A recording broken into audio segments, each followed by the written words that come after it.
निगम कल्प तरोर गलितम फलम सुख मुखा द्रवमृत संयुतम पिबत भागवतम रसमालयम। बोले निगम कल्प तरोर गलितम फलम, बोले ये निगम मतलब वेद, वेद रूपी वृक्ष का पका हुआ ये फल है। बोले महाराज कैसा पका हुआ फल है? बोले ये आम नहीं है, ये आम का फल है जो रस से भरा है, और ये वो दिव्य फल है जिसमें न तो गुठली है और न तो चमड़ा है। कहने का मतलब ये है कि इसमें कुछ भी व्यर्थ की चीज नहीं है।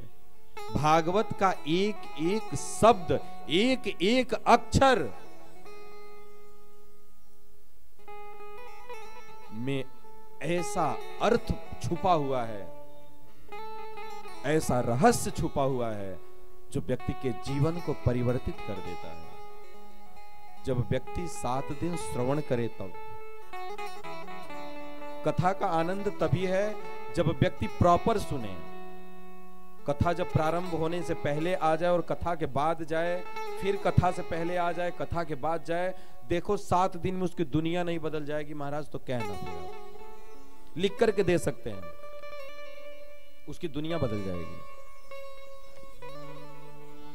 क्योंकि भागवत का श्रवण करने वाले व्यक्ति के अंदर एक चीज तो आ जाती है कि जब वो कुछ करना शुरू करता है तो उसको लगने लगता नहीं गलत कर रहे हैं हम, अभी तो हम कथा में ये सुने। यही है अनुकरण। कथा को श्रवण करके हमें मनन करना चाहिए और उसको अपने ऊपर लागू करना चाहिए।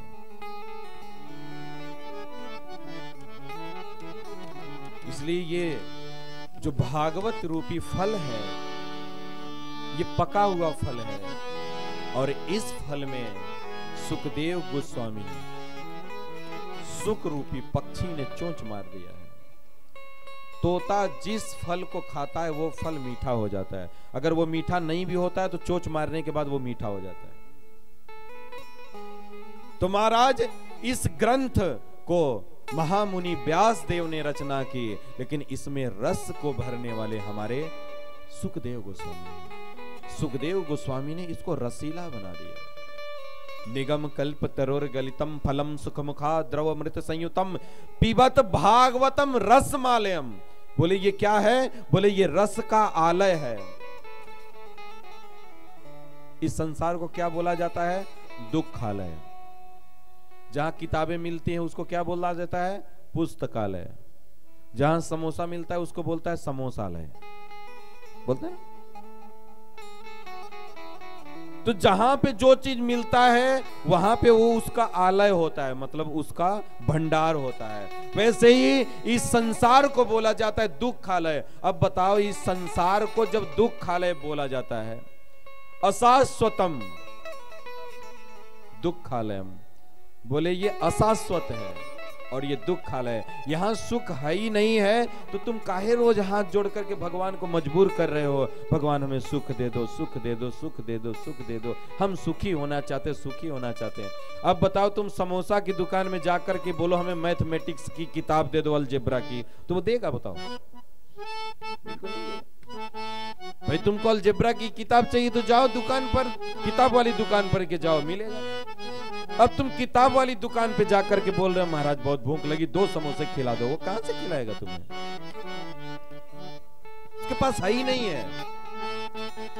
इसलिए अगर सुख पाना चाहते हो तो शाश्वत धाम में जाओ, भगवान के चरणों में जाओ, भगवान के नाम के आश्रय में जाओ, जो नित्य है, जो शाश्वत है, जो आनंद का आलय है, जहां पे केवल सुख ही सुख है, वहां लेस मात्र भी दुख का नहीं है, वहां जाओ।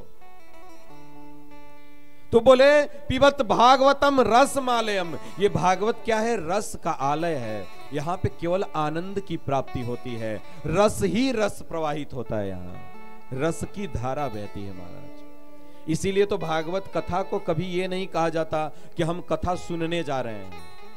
ये तो हम जैसे मूर्ख लोग कहते हैं, कहां जा रही हो बहन? जा रहे हैं कथा सुनने, यादव प्रांगण में हो रहा है, यादव मंदिर में हो रहा है। लेकिन शास्त्र कभी नहीं कहता कि कथा सुनना है। शास्त्र कहता है पिबत भागवतम रसमालयम। शास्त्र कह रहा है भागवत को पीना चाहिए। अब पीने और सुनने में अंतर क्या है? अब देखो, जो चीजों को हम सुनते हैं, इस कान से सुने और इस कान से ट्रांसफर कर दिए बाहर, सुने निकाल दिए, उसका असर दिखाई दिया नहीं। पानी पीते हो तो वो आपके अंदर जाता है, वो आपके अंदर जाता है तो आपके मन को, आपकी आत्मा को वो तृप्त करता है। तो पीना शब्द इसीलिए प्रयोग किया गया है कि जब हम पानी पीते हैं तो ऐसा तो नहीं कि एक बूंद इधर से गिर जाएगा, एक बूंद इधर से गिर जाएगा, कान से निकल जाएगा, नाक से निकल जाएगा, निकलेगा तो है नहीं। एक घूंट पानी पियोगे तो पूरा घूंट आपके अंदर जाता है। लेकिन जो हम कानों से श्रवण करते हैं 95% तो इधर से निकल जाता है, 5% अंदर जा पाता है।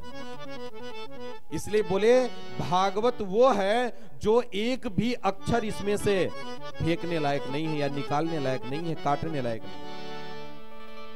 इसमें से एक एक अक्षर आपको हृदयंगम करने की जरूरत है, एक एक अक्षर को। इसलिए कहा जाता है भागवत को पीना है, सुनना नहीं। भागवत को पियो, जितना कहा जाए उतने चीजों का मनन करो। इसलिए बोले महाराज कब तक पिएंगे? बोले पानी कब तक पीते हो? जब तक तुम्हारा पेट नहीं भर जाता, तब तक तुम्हारा मन नहीं भर जाता, जब तक तुम्हें तृप्ति नहीं मिल जाती, तब तक, जब तक आप की प्यास जो है, प्यास से निवृत्त नहीं हो जाते, तब तक पानी पियो। तो बोले महाराज भागवत कब तक पिएंगे? बोले जब तक तुम इस शरीर से मुक्त नहीं हो जाते, तब तक। पिबत भागवतम रसमालयम मुहुरवो, बार बार पियो। अभी हो रहा है, अगर 6 महीने बाद फिर होगा तो फिर सुनना, फिर होगा फिर सुनना।